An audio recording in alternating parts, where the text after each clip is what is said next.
Sisanya fighter banget nih memang nih yang berada di area depan untuk Agoy. Tapi ya kita bakal lihat ini 2 poin sudah dikantongi oleh teman-teman dari RRQ Sena. Butuh 1 poin untuk bisa ngamanin slot selanjutnya. Mampukah itu direbut oleh teman-teman dari tim Batcave. Dengan komposisi hero yang jujur ini kompleks banget menurut mereka. Kita akan lihat ya bagaimana upaya dari inisiasi yang bisa dilakukan oleh Han-nya juga.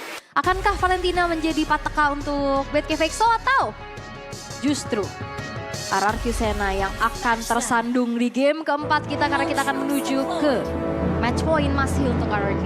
Oke, let's go to the land of down untuk melihat bagaimana fakta di lapangan mengungkapkan hasil akhir di game kali ini. Karena ini clear area Valentina Choswa sudah tahu ya, udah jadi rahasia umum bahwa bakal secepat itu.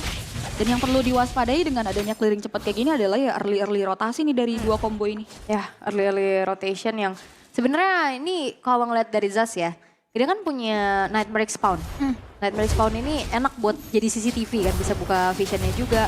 Tapi ya seenggaknya dia bisa nambahin gold juga untuk lawan ya. Kalau misalkan kena retri atau kena cicil juga. Sementara dari setelan emblemnya Fatal Master Assassin yang dibawa oleh Chico beserta dengan Purify. Sementara berbeda ya dengan ada Bergen Hunter plus 1 buah Trill yang diamankan dengan Magic Emblem juga, Mage Emblem bagi Digimon JP. Sementara Lukasnya lebih fokus juga untuk bisa memberikan damage dengan Emblem Assassin plus Trillnya. Tapi harusnya build-nya tetap hybrid sih. Oh iya, untuk sustain ya. Ada beberapa tipe juga gak sih? Ada yang juga pakai temporal rain gak sih kalau kita ngeliat Lukas jungler? Iya, tapi jarang ya. Tapi lebih WoP. Rage juga tapi apa nih yang terjadi nih dari dua Gak banyak yang bisa dilakukan ya karena memang follow up damage-nya jungle-nya masih farming, bot lane-nya juga masih laning. Senam dulu. Iya, jadi kayak peregangan dulu nih setelah menuju game yang keempat ya. Exercise game yang panjang memang bagi kedua belah tim. So far ya situasinya emang agak berbeda sih dari 3 game sebelumnya ya. Ini game yang lebih slow but sure banget, nggak ada singgungan sama sekali. Bahkan rotasi dari Agoy dan Daniel juga nggak yang langsung ngematahin jungle pattern-nya si Invizu. Iya, tapi sejauh ini masih unggul gold ya dari RRQ-nya juga. Sementara kalau ngelihat dari bagaimana adanya match up jungle-nya harusnya secara kestabilan ini masih dipegang sama Lukas ya. Tapi RRQ mereka nggak tinggal diam, mereka bakal set up terlebih dahulu. Sembari menunggu siapapun dari Batcave EXO untuk maju, mencari informasi satu sama lain. Tapi ya itu CCTV, Nightmare Spawn yang sudah mulai menyicil keberadaan dari Agoy. Udah ada informan handal nih yang membuat turtle-nya lagi tarik ulur. Jungler mereka membekali dirinya dulu dengan orange dan purple. So far belum ada jalan yang dibukakan untuk Invizo dan turtle-nya kali ini sudah dimulai ada Wave Dragon menendang tepat ke area Corfleet. Di follow up dengan damage dari seorang Chensiga First Blood berhasil diamankan. Yes, itu dia umpan lambung yang akhirnya bisa disundulkan oleh RRQ Sena. Dan akhirnya kalah jumlah membuat dari Batcave EXO mereka mengurungkan niatnya untuk bisa menguasai area dari Turtle. Sehingga Turtle pertama berhasil untuk diamankan oleh RRQ tanpa adanya gangguan sama sekali. Terlalu beresiko memang ya. Ini jadi keuntungan yang berbeda. Karena kalau kita bicara 3 game, early-nya kill sama Turtle tuh diamankan oleh Batcave. Iya, early-nya ya. Dan ini kita ngeliat kondisi di mana Batcave EXO lagi tertinggal keadaannya. Apalagi potensi dari Lukas yang udah mulai dipatahin dulu nih sekarang. Masih cukup bersabar dan menantikan bagaimana momentum dari Han. Untuk ngasih umpan juga nih bagi rekan-rekannya. Dan Agoy masih memilah-milah. Siapa ya yang mau gue IMU gitu. Ya itu dia.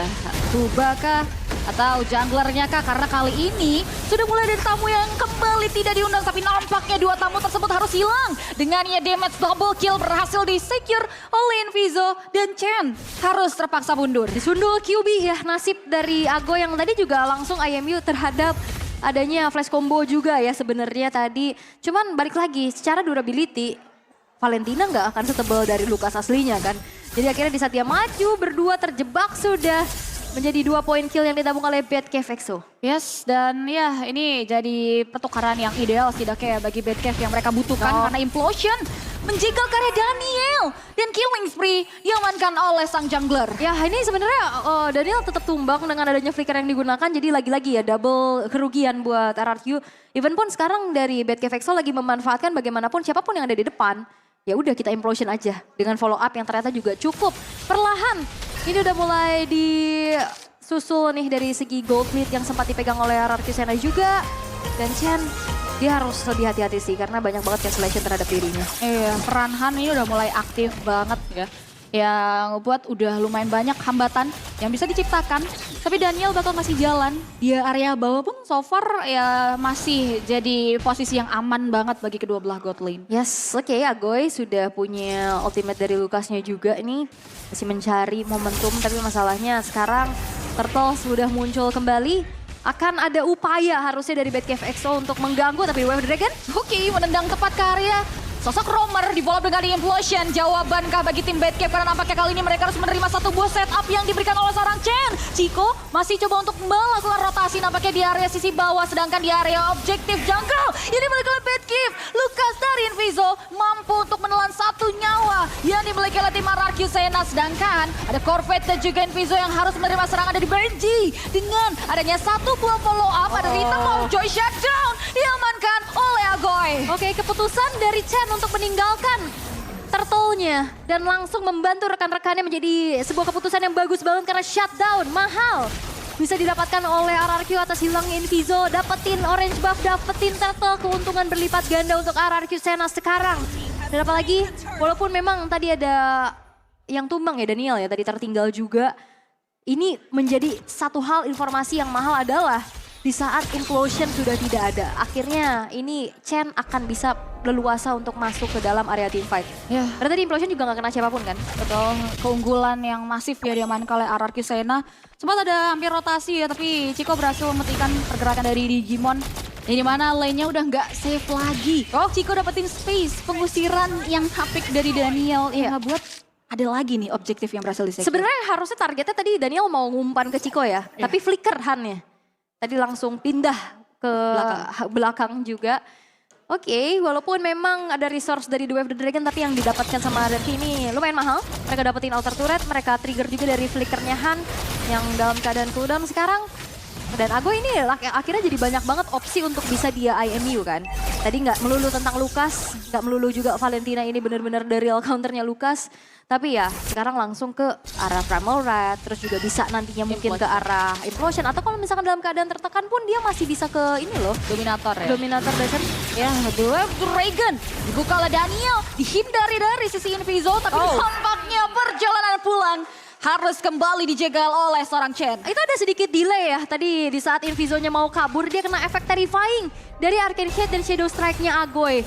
Tapi ada space yang dimanfaatkan pula oleh Digimon di arah bottom lane untuk bisa menghancurkan turretnya pula. Tapi masalahnya sekarang, ini masih coba untuk recall. Tidak ketahuan posisinya, masih bisa recall juga tapi pertukaran terjadi di arah atas. Chico-nya juga free banget sekarang. Walaupun secara KDA masih belum terlalu banyak ya, masih 001 tapi secara level ini unggul di atas Digimon. Belum terlibat, tapi sekalian terlibat di posisi kayak gini bakal enak banget. Enak dia purify soalnya dia bisa lari. Selamat dari Han, dari Inviso, bahkan Corvette. Dan ini dia yang perlu diwaspadai karena nampaknya Daniel tidak kembali memilah siapa yang harus ditendang Corvette. Di distract dengan The Wave Dragon, Turtle harus di cancel karena Primal Ward sudah mulai aktif. Tidak ada target yang bisa dituju, Turtle harus direset nampaknya bagi teman-teman RRQ. Walaupun kali ini mereka memberikan satu buah follow up, teamfight dari depan Benji. Terkena damage yang dihasilkan perfect, Turtle masih bisa diamankan teman-teman dari RRQ Sena. Walaupun dua pemain mereka tumbang, ditukar lagi dengan Chico yang berada di tengah-tengah tapi masih bisa survive. Meanwhile, di area bottom lane ada Digimon Chippy yang harus tumbang. Tapi Batcave masih mau lebih, masih mau mengarah ke area Agoy sehingga 4 pemain hilang untuk 1. Ini semuanya agak lumayan terburu-buru ya. The Wave Dragon dimana belum ada follow up damage yang siap juga. Terus juga tadi langsung membuka ke arah Primal Rat-nya tapi kita tahu positioning ke arah belakang yang coba untuk ditarget oleh Benji menuju ke arah Digimon. Yes, dan ya Han mampu untuk menambahkan ke area 2 pemain bahkan dengan adanya ketidakraguannya dimiliki singkat triple kill. Mampu untuk ditumbangkan oleh seorang Chen. Itu dia Chen. Triple kill. Membalaskan keadaan apalagi dengan adanya Electrifying Beats yang begitu punya damage yang besar. Akhirnya Inviso hilang, Huba juga hilang. Menjadi kesempatan untuk RRQ Sena membalaskan apa yang baru saja terjadi dan gak berhenti sampai situ. Wow, Chen. Semakin masif damage yang dihasilkan melalui Holy Crystal yang emang udah di tangan juga. Yes, dan serba salah untuk Digimon. Karena kalau misalkan dia nggak purify, dia bakal jadi target dari Daniel. Dan di saat dia purify, dia cuma bisa pindah posisi doang. dengan ada source skillnya dia juga, tapi Dwarf Dragon Wah nggak aman sih. So far Daniel mengarah ke area frontliner yang dimiliki, kita lihat follow up yang bisa dihasilkan Daniel mengarah ke area yang masih coba untuk membeli waktu. Masih bisa digocek nampaknya Agoy, flicker mundur. Dan itu dia opsi penyelamatan yang baik dari tim RRQ Sena. Yes, itu dia. Walaupun memang Daniel agak sedikit mengeri. Oh, sakit banget.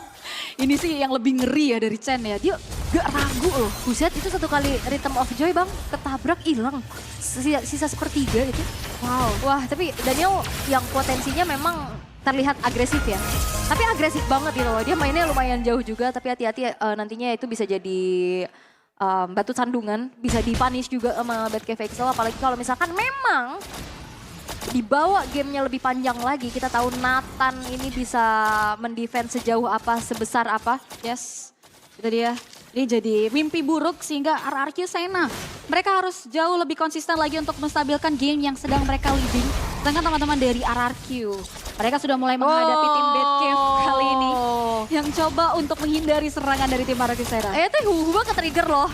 Ya, Itu ke-trigger banget ya. Ini udah gak akan ada short ultimate, tapi lihat bakal ada ditabrak lagi. ya dengan tidak adanya resource ultimate mereka memastikan Degaria teamfight walaupun Benji harus tumbang dengarnya ledakan dari Sobat Flash yang diaktifkan oleh Invizo yang sudah mulai mengincar ke Daniel. Tapi Chen datang di waktu yang tepat sehingga Benji ditukar Degaria Invizo 4 melawan 4. Namun tidak ada pemegang Retribution yang membuat Lord diamankan oleh tim RRQ Sena. Wah, dan itu adalah sebuah timing yang tepat dari RRQ Sena untuk bisa menabrak ya. Karena nggak akan ada Nightmare Expound yang ngeganggu juga. Dominator Descent yang ngeganggu juga. Sampai akhirnya upaya pengejaran yang dilakukan oleh Invizo ini justru membawa dirinya terhadap kematian yang dipegang oleh Chen. Karena ini damage-nya udah super besar. 3000 gold lead yang dipegang oleh RRQ Sena membuat juga akhirnya ada Lord yang jatuh tangan dari mereka. Akan menjadi sebuah pressure tambahan lagi. Karena kalau ngeliat dari itemization-nya, ini bahkan bukan cuma sekedar jadi Holy Crystal. Blood Wings-nya juga udah ada. Dan makanya kita ngelihat banyaknya Absorb Shield yang dimiliki. Sementara Life Band yang dimiliki sama Bad Cave Exo ini cuma ada di Glowing One. Dan di saat tidak adanya sosok dari Huba di dalam teamfight, ini bakal semakin merajalela Absorb Shield yang dimiliki sama RRQ Sena. Yes, dan ini jadi celah tersendiri nih buat Chen masuk ke tengah-tengah pertempuran. Dan Daniel yang sedari tadi nggak pernah ragu untuk nendang karya frontlinernya sih. Karena somehow itu selalu works banget sama gaya permainan dari tim RRQ. Waduh, ini udah Divine Glaive lagi. Ya karena kan fokus dari Bad Cave Exo mereka mau coba untuk pakai defense magicnya kan tadi dengan Radiant Armor juga. Tapi wow, sudah ada Divine Glaive. Dan ini Haskell-nya juga soalnya akhirnya jadi nggak ada jawaban loh. Hanya benar-benar ngandelin ke arah Huba yang punya Glowing One. Sementara turret-turret udah mulai dihancurkan satu persatu. Mulai dikuasai juga dari segi visionnya 4.700 gold yang dipimpin sekarang.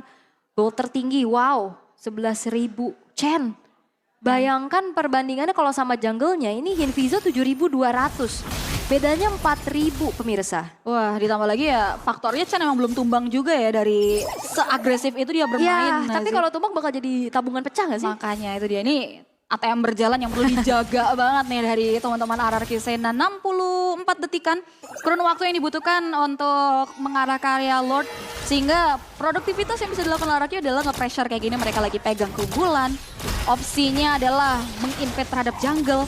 Tapi yang menarik adalah Bad Cave, mereka masih coba untuk memastikan dan berani untuk ngasih follow up balik nih dengan adanya setup tersebut. Iya, dan Invizo juga masih secure ya terhadap purple buff dengan Retribution yang memang dikeluarkan juga karena Chen-nya masih nahan.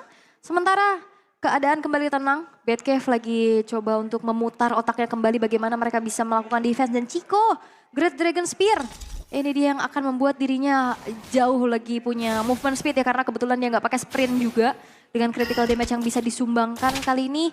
Oke, Len bakal coba untuk dimainkan dulu harusnya di arah bawah. Akan menjadi distraksi utama karena inner turret untuk Bad Cave Exo juga ini udah nggak ada. Dan Daniel menjadi informan yang handal ya, mencari-cari di mana keberadaan pemain-pemain dari Bad Cave Exo. Sementara ya Nightmare Expound lagi-lagi hanya menjadi CCTV yang akhirnya jadi makanan juga buat RRQ. Ya proaktif banget sih RRQ, mereka maksimalin landingnya juga ya. Melihat memang celahnya dari Bad Cave gak ada hero landing juga gak sih? Oh, flicker, Tapi implosion. nampaknya di area top lane. Oke, trigger yang tidak bisa menumbangkan karya Sasok. Dari apa yang berjalan yang memiliki oleh tim RRQ Sena, Chen still survive. Dan bahkan Daniel di waktu yang tepat mampu untuk mengusir mundur. Walaupun kali ini udah mulai ada beberapa serangan balik yang coba untuk dimaksimalkan. Masih coba untuk mau lebih lihat bagaimana Daniel mengincar siapakah di area belakang Immortal yang terpolos. Dalam tubuhnya dipecahkan. Chico memblok, berjalan dan pulang. Tinggal ledakan damage mampu untuk menembakkan 2 pemain. Bahkan Han tidak mampu bertahan selama itu 4 pemain down. Menyisakan Han yang tak terbalut. Immortality triple kill. Kini jatuh di tangan jungler dan wipe out. Berhasil diciptakan. Lagikah ini akan menuju ke triple kill kematian? Karena one straight pulse akan dilakukan oleh RRQ Sena. Wow, RRQ Sena tidak ada bisa yang melakukan defensif terhadap high ground. Jadi Black Bad Game. Tidak ada orang. Pitch-nya terexpose dan RRQ Sena mengamuk di area high ground sehingga match yang terakhir berhasil diamankan untuk game point bagi teman-teman RRQ Sena. 3-1 skor berakhir bermula dari implosion flicker yang gagal. Ini dimanfaatkan dan dipanis secara mahal. Berakhir menjadi hancurnya pula upaya untuk bisa defense dari BK Vexo dan membawa mereka pula terperosok ke pool 1-2 dan RRQ